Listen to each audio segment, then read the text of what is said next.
Hey guys, thanks for tuning into the channel today. Well, as you can see behind me, we've gotten the process started. So I finally started updating the background. And just before we get to a little bit of Habs content, I'm going to just show you a very, very quick tour of what's on this wall behind me.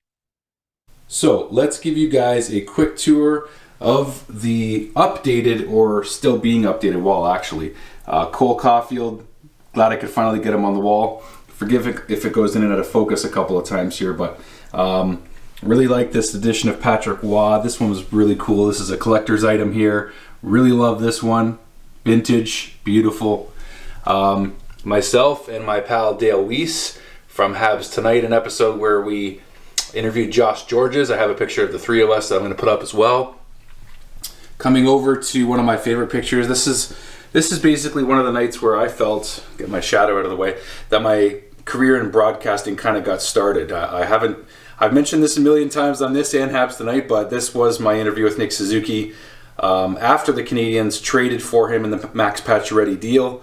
This was a really great interview with Nick. Yeah, it's a prized possession of mine for sure. I wanted to get it up here, and naturally, it's right next to the Stanley Cup banner that I've just put up on the wall too. So hopefully we'll be able to add our 25th on here, and hopefully Nick Suzuki will be hoisting the cup for that 25th championship for the Canadiens as soon as possible. We go down here to Guy Lafleur, a beautiful little fun, cute toy. These little pop toys are pretty cool. I thought it was pretty cute, so I got one of Guy Lafleur. God love him.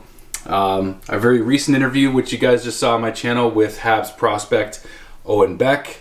Also just another great interview in the same location that I interviewed Nick Suzuki as well. And that's pretty much it. So that's pretty well the entire background so far. It's taking shape, and it's really fun to update it. Thanks for checking that out, guys. It is fun to update it. I got to do some maneuvering, some lighting tweaks are going to continue to happen throughout doing this channel, but it's been nice to actually finally get some items up there and start to really continue to build this little mini legacy, sort of, I guess. I don't know what to call it, but anyway, thanks for checking that out. So in terms of Habs content, we could talk about Sean Farrell's first NHL goal on his first shift at the Bell Center. How exciting was that? It was a blast seeing Jake Evans' reaction heard around the world. That was awesome. Brendan Gallagher celebrating with him. Pretty amazing to see him score on his first shift. Reminds me of when Max Pacioretty scored on his first shift as a Montreal Canadian against the New Jersey Devils, scoring his first career NHL goal. Mind you, this was Sean Farrell's second career NHL game, being that he played his first one on the road in Philly. But pretty darn cool that he got his first one at the Bell Center. It was a great way to start the night, being that the game last night was not very entertaining from an overall aspect. So for him to get that goal, it was a squeaker. It was a tip, a deflection off of a Florida player's stick, but it was fun. It was fun. It was a moment that we could embrace and enjoy and just be excited about.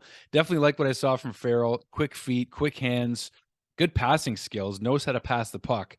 So definitely got some playmaking skills. Your comments about Jonathan Drouin in my video last week, and we're going to be able to move on from Drouin soon, I think, because Sean Farrell is looking promising. I did think he looked a bit small, but that's normal.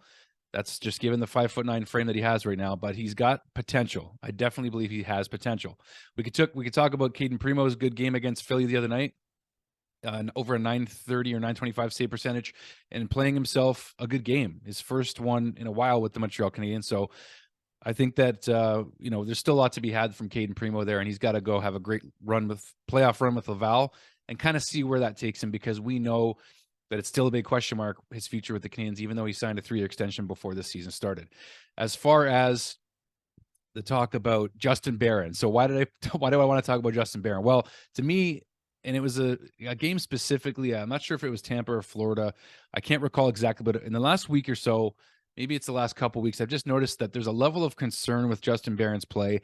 I know he didn't start the season with the Canadiens, and he's basically up with them right now because of all the injuries, but it's an Arbor Jack guy, and et cetera, et cetera.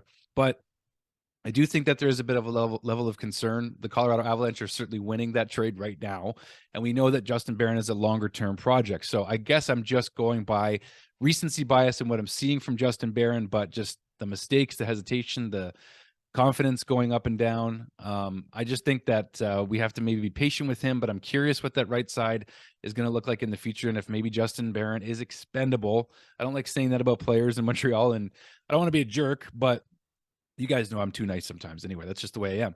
But I don't know that I see Justin Barron as part of the long-term future of the Montreal Canadiens, with Logan Mailloux possibly coming up next year and getting a look at him, seeing if Mailloux's going to play in Laval first, which I think he probably will. Just kind of seeing how that right side is going to look. I don't know that Justin Barron's long-term solution. I hope he is. I hope it works out. I really do, but I'm just not sure.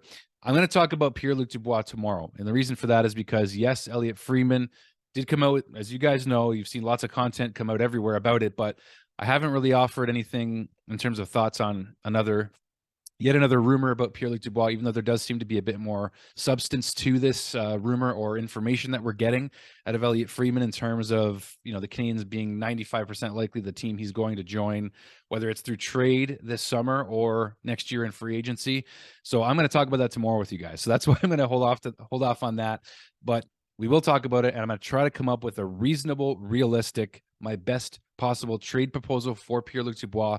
Being that the Winnipeg Jets don't want to lose him for nothing to free agency, they're going to maybe want to try to move on from him this summer, being that he's already told them last season that he's going to be testing the waters of free agency. So I think that I would like to come up with a trade proposal now at this point that it seems a bit more likely that it could happen this summer. So I'll come up with that for you guys tomorrow. In the meantime, thanks for checking out the video and the new background, guys. Give me all your feedback, all your comments down below, and we'll talk to you soon.